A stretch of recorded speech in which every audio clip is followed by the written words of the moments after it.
روخانه سهار دی.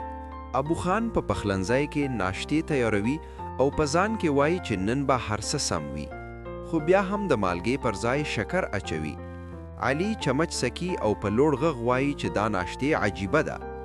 امی خان په خندا جواب ورکوي چې نن خو ناشتې ته خوږ خوند راغلی.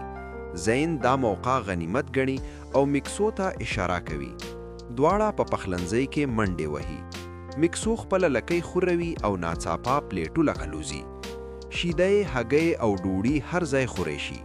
ابو خان په بیړه ټاول نیسي، خو شیدې د زین پر سر تویږي. زین په خنده وایي چې د خو له مخکې ویل نن به خوندوره ورځ وي. سارا په آرام خو ستړۍ لهجې وایي چې دا څه شور جوړ شوی. هغه وایي چې نن ښوونځي ته نه ځي. امی خان ټول راټولوي او وایي چې راځئ یو ځای صفایي وکړو، ځکه همدا ګډ کار ورځ لا خوندوره کوي. له لږ وخت وروسته ابو خان پرېکړه کوي چې کورنۍ د کلي کتابتون ته یوسي څو لږ سبق هم وویني، خو ماشومان لا هم د لوبو په حال کې دي. زین په خوشحالۍ وایي چې راځئ لوبه وکړو. سارا په مسکا ورته وایي چې ښه ده، خو قرار اوسئ. میکسو بیا ټولو پسې منډه وهي. هر څوک پریوځي او خنداګانې پورته کېږي. علي کتابونه یو پر بل ږدي.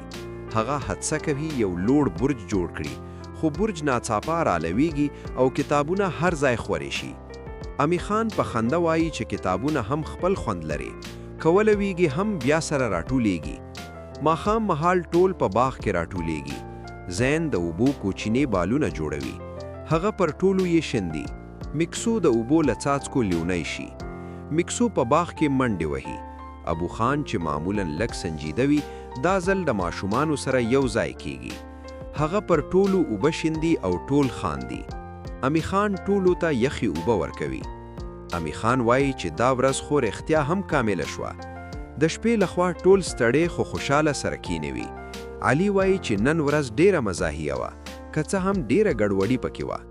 سارا زیاتوي چې تر ټولو ښه خبره دا ده چې دوی ټول یو ځای وو. زین میکسو په غیڅ کې نیسي. هغه وایي چې میکسو هم د دوی د کورنۍ برخه ده. ابو خان د ټولو پروژو لاس ږدي. ابو خان وایي چې ترڅو کورنۍ یو ځای وي، هر ورځ به د کارټون په شان په زړه پوره ني او هیڅ کله به ستړی نشي. ټول په ګډه په خنده وایي چې سبا به بیا نوی ایډونچر